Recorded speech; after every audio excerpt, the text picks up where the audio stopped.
So, today we're going to be putting together this 1964 Dodge Polara so I can move it and put this other engine over here in.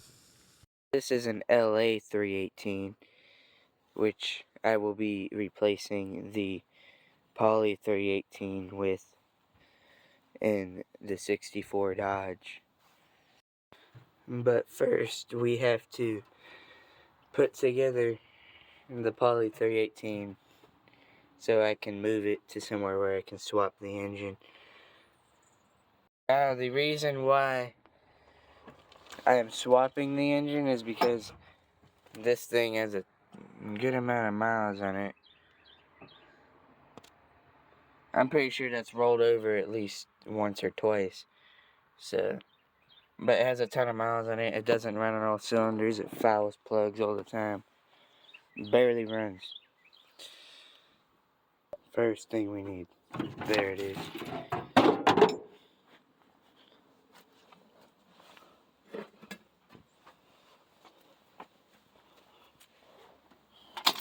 Crank her up. Now we do have to make a gasket for the carburetor, because I lost the other one when I took it off. So I have this pair of scissors, and I'm gonna eyeball this shit. This is the completely wrong way to do this, but I'm lazy. I have a new carburetor. I have a whole different engine, so I just don't care. But I will get back with you when I am done doing this. Okay, now that the carb is bolted on, we have to hook up the fuel system. Now, this thing does have a fuel tank in it. It is a boat tank, but it does have a fuel tank with an electric pump, because these new mechanical pumps that they put on, that they make now, I meant, they, in my experience, they always go bad. So, it's got an electric pump, it's got new fuel lines all the way up, it's got a boat tank for a fuel tank. I have the original tank, it just needs to be cleaned out. So, this thing should just run this thing should just run when I put the plugs and plug wires back in. And sorry if I'm sounding like this.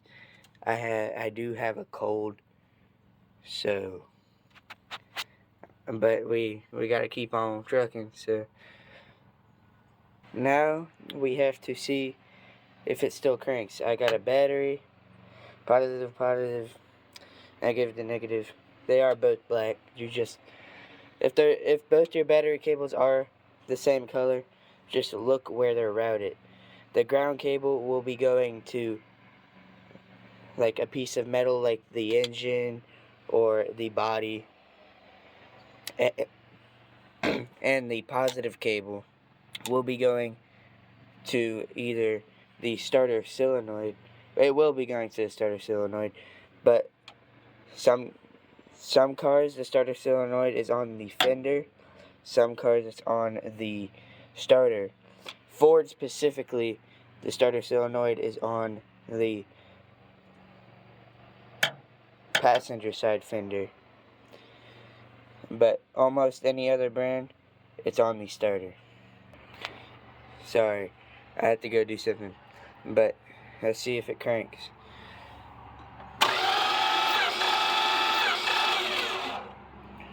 It does crank, and it sounds like that because it has no plugs in it. But it does crank, so all we need is points. I took the points out to put in the other engine. We need points. We need the rotor, which it's right here. It is broke, but it should still work. We need the cap, and we need wires, and the plugs aren't in it, so we need to rob the plugs from the other engine. So here's the other engine. This is the distributor cap off of that engine over there. this rotor is also broken. Here are the points that I need to take out. And here are the plug wires. So, we're going to hook them up. I don't remember the firing order for this engine. If you don't remember the firing order for your engine, all you need to do, you can take the number 1 spark plug off. On this engine, it is right here. You roll the engine over till it pushes your finger out. And then you can use like a zip tie or something and stick it in the spark plug hole and crank it by hand, like with a ratchet. And when that zip tie is as high as it will go, when it starts going down, you're at top dead center. And where the rotor is pointing is your number 1 cylinder on the cap. And then you start from there and go all the way around clockwise, I think. I can't remember if it's counterclockwise or clockwise, but you go the way your engine rotates, and then you have your firing order dead on. Now here are the points. I just robbed them from the other 318, and if you're wondering what size of nut it is to get the wires off, it is a 5/16 size socket or wrench. So we are going to put these in right here. And I'm not going to adjust them correctly because all this thing has to do is move like 50 feet. Okay. Now this motor mount has 1 bolt on it because I already took them out. There they are. But it should still be fine. Only because it's not going to be moving very far. Okay now. So, what you do. Now, on this, you can just touch the screwdriver right there, and it will spin. But if you can't do that, more modern car or something like that, you can get somebody to turn the key for you.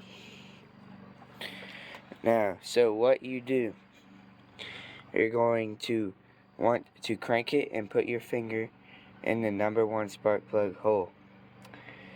And when it pushes your finger out, stop and start cranking it by hand. Like put a zip tie in there. And when the zip tie is as high as it will go, stop. And then wherever this rotor is pointing, that should be your number 1 cylinder, unless you put your distributor in wrong. But I do know the distributor is in right. I have never taken it out, and it did used to run. Okay, now that we are at top dead center, which is right here on the cap, we are going to rob the spark plugs from the other engine and put them in. This only has 1 spark plug in it, so we're going to rob 7 of them out of the other engine, put them in, and then we start from right here and go 1, 2, 3, 4, 5, 6, 7, 8. Now, you look up the firing order. I'm pretty sure it's 1/8 something. I don't exactly remember it, but you can Google it. Google is your friend. YouTube is your friend. If you don't know how to do something, YouTube it or Google it.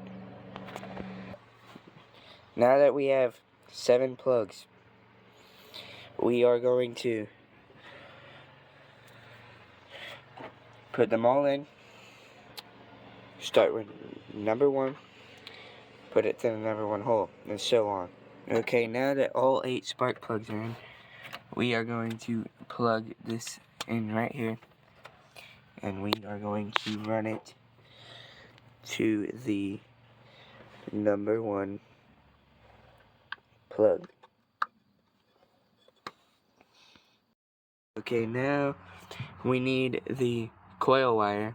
It comes from the coil to the distributor cap. And now I know that right there is missing, but the threads are messed up in that hole, so I didn't even bother putting the plug wire on. Okay, the plug wire is on. The last thing we need for this thing to run is the coil wire, which will be hooked up to the positive side of the coil, which is right here. It has markings on it. There's a positive there, there's a negative there, so it's almost impossible to mess up. Got everything hooked up. It's starting to pump fuel. Not enough, but we can see if it has spark. So what you do, take this wire off the thing, hold it here, crank it. If it arcs to the piece of metal, then it should have spark. Also, I did not mean to say this one. You pull it off of the cap, not the coil. Also, we do have fuel now. We also have a fuel leak, which it's always had. I just don't care enough to fix it. Do not do as I do.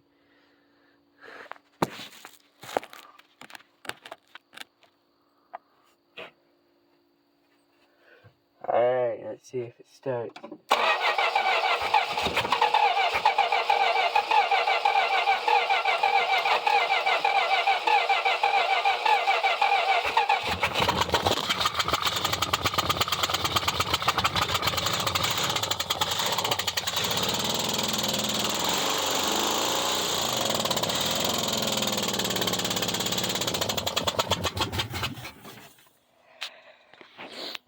It runs. Also, if you don't have a radiator in a car, remember to loop the transmission lines.